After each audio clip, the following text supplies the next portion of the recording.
अगर सिर्फ इतना ही करना था कि खाए पिए, खुद का पेट भरा, खुद के बच्चे पैदा किए, तो फिर तो तुम में और पशु में अंतर ही कितना रह गया। सच बात है कि नहीं? वो भी यही करते हैं, अपना पेट अच्छे से भर लेते हैं, चाहे उसके लिए उनको कुछ भी करना पड़े, वो भी बच्चे पैदा करते हैं। तो अगर हमको उतना ही करना है कि अपना घर चलाना है, अपना पेट भरना है, अपने बच्चों का पेट भरना है, तो फिर वो तो पशु भी कर रहे हैं, फिर हम में और उनमें अंतर ही कितना रह गया। हमको विवेक बुद्धि इसलिए दी गई है कि हम कुछ ऐसा करें जो वो नहीं कर सकते। हम कुछ ऐसा करें जिससे देश आगे बढ़े, समाज आगे बढ़े, कुछ अच्छा हो, तभी तो हम अलग कहलाएंगे।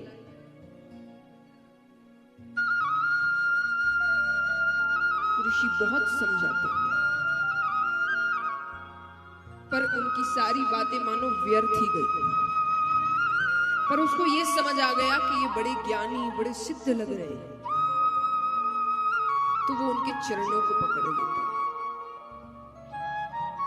वो कहता है, आप मेरी सहायता करिए, आप मुझे कुछ आशीर्वाद दीजिए, मैं आपकी सारी बात मानने को तैयार हूं, मैं सब कुछ करूंगा, मैं बदलाऊंगा, पर मुझे संतान चाहिए, मुझे एक संतान जरूर चाहिए।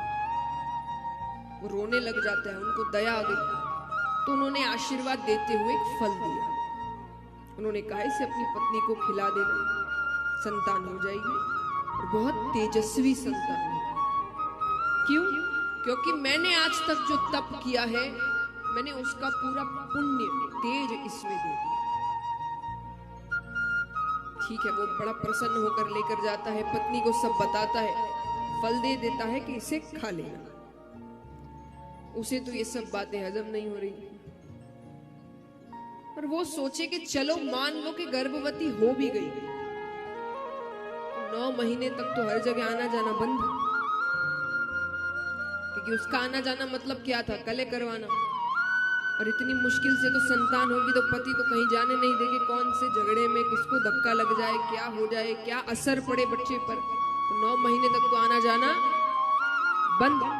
चलो वो भी सहन कर लिया, तो 9 महीने बाद जो असहनीय पीड़ा होती है उसको कौन सहे? वो भी सह लिया, तो कम से कम बच्चा जब तक 3, 4, 5 साल का नहीं हो जाए तो उसी के पीछे लगे रहो।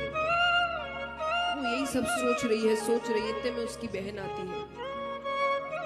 उसने अपनी बहन को सब कुछ बताया। बहन ने कहा, देखो तुम्हारे पास धन की कमी नहीं, मेरे पास संतानों की कमी है। मैं 1 महीने के गर्भ से हूं। तुम अपने पति से कहो कि तुमने फल खा लिया, तुम गर्भवती हो गई, लेकिन बच्चा तुम अपनी बहन के घर पैदा करोगे। तो मुझे जो संतान होगी मैं वो तुम्हें दे दूंगी, लेकिन उसके बदले मुझे धन चाहिए, क्योंकि मेरे घर में उसकी बहुत कमी है। उसने कहा, ठीक है, फल का क्या करेंगे? बोले, फल को गौ माता की टोकरी में डाल दो, इस सबसे क्या होना जाना। गौ माता खा लेती है, वो गर्भवती हो गई। अब यहाँ पर 9 महीने बाद दोनों को बच्चे हुए। वो अपनी बहन का बच्चा लेकर आती है, और यहाँ गौ माता को एक बालक हुआ। विचित्र, शरीर मनुष्य का है पर कान गाय के हैं। तो दोनों का नाम रखा गया। तो गैया से जो बालक हुआ उसका नाम रखा गौकर्ण, यानी गाय के जैसे कान। और धुंधली से जो बालक हुआ उसका नाम रखा धुंधकारी।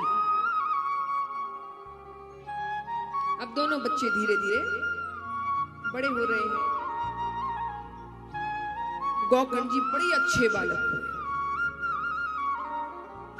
अपने पिता की तरह उनके हर चीज का नियम था। सुबह उठना, स्नान करना, पूजा पाठ करना, बड़ों के साथ बैठना, अच्छी बातें सीखना। और वही धुंधकारी में सर्व अवगुण संपन्न। और उम्र जैसे जैसे बढ़ रही है, अवगुण बढ़ते जा रहे हैं। अब यहां पर कुछ समय बाद, पहले देखिए जो गृहस्थ में रहते थे वो भी जीवन भर गृहस्थ में नहीं रहते थे।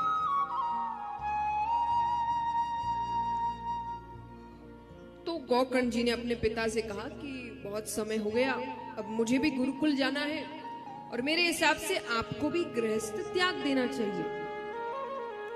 पिता को भी बात सही लगी तो वो भी गृहस्थ त्याग कर वन की ओर चले जाते। उनकी भी उम्र अच्छी हो गई थी, तो एक उम्र के बाद जब बच्चे समझदार हो जाते हैं तो पहले गृहस्थ त्याग देते थे। तो उन्होंने भी अपना गृहस्थ त्याग दिया। गौकर्ण जी गुरुकुल चले गए। यहाँ पर सिर्फ धुंधली और धुंधकारी। अब धुंधकारी चोरियां करता था, मदिरा पान करना, जुआ खेलना। धीरे धीरे वो चोरियां डकैतियां बनती गई। मदिरा पान और नशा होता गया।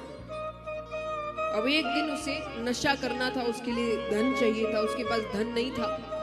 जिनको नशे की आदत लग जाती है उनको सही समय पर नहीं मिले तो काबू में नहीं रहते, बेकाबू हो जाते हैं। अब उसको धन चाहिए, वो पागल हो रहा है। वो अपनी माँ के पास आया कि मुझे पैसे चाहिए। वो माँ के नहीं मेरे पास। उसको इतना गुस्सा आ रहा है कि उसने गुस्से में अपनी माता को ही मार डाला। कितनी स्त्रियां उसके साथ घर में रहने आ गई। स्त्रियों के कहने पर राजा के खजाने में चोरी की। अब उनको लगा एक ना एक दिन तो पकड़े जाएंगे, इसके चक्कर में हम भी फंसेंगे। तो एक रात्रि में उन्होंने सबने योजना बनाई कि यहाँ से भाग चलेंगे लेकिन इसको मार कर। तो उनको बहुत मदिरा पान कराया गया, इतना कि वो खुद कुछ करने की हालत में ना रहे। अब उसको मारने की कोशिश की गई। हम सोच भी नहीं सकते कितनी कोशिशें की है और कितनी दर्दनाक कोशिशें की है, पर वो मर नहीं रहा। इतने पाप किए वो इतनी जल्दी से, तो मृत्यु आने से उसको तकलीफ हो रही है, पीड़ा हो रही है, पर मृत्यु नहीं आ रही।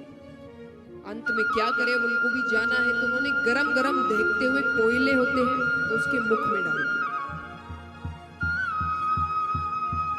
उसकी मृत्यु आ गई, वो सब चले गए। मृत्यु के बाद भी उसको प्रेत योनि प्राप्त हुई। यहाँ पर भाई को पता चलता है, उन्होंने गया में श्राद्ध इत्यादि करवाया। आते हैं घर को गंगा जल से साफ करते हैं, सोने लग रहे हैं कि किसी के रोने की आवाज आती है। उन्होंने जोर से चिल्लाया, कौन है? धुंधकारी कहे कि मैं तुम्हारा भाई हूं, ऐसी ऐसी बात है, मुझे इस प्रेत योनि से मुक्त करो।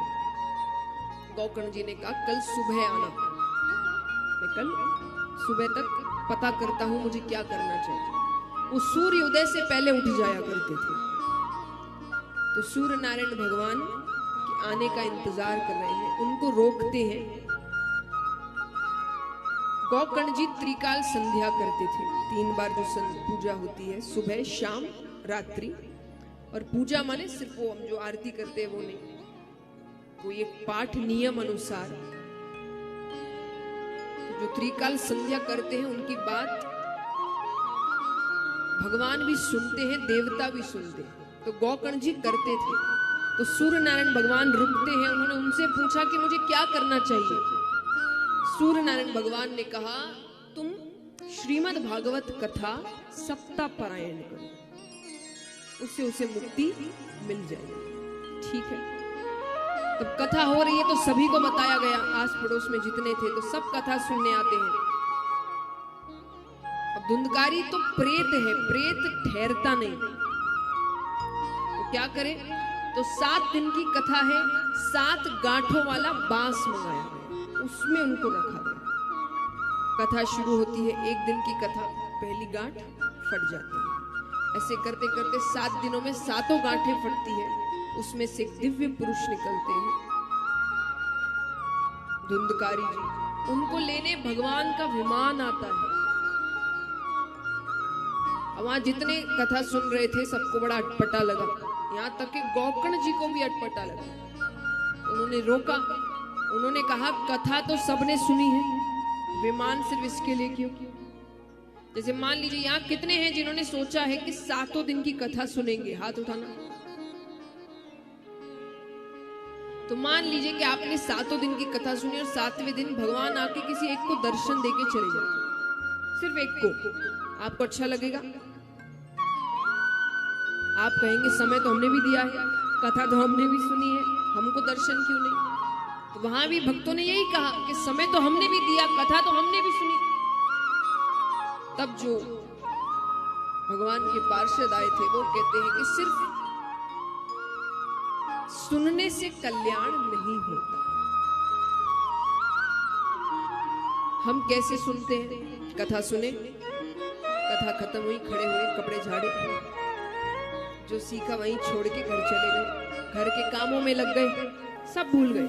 दूसरे दिन फिर वही। इसीलिए कई लोग होते हैं ना, जिनको इतनी बार कथा सुन चुके फिर भी कथा याद नहीं।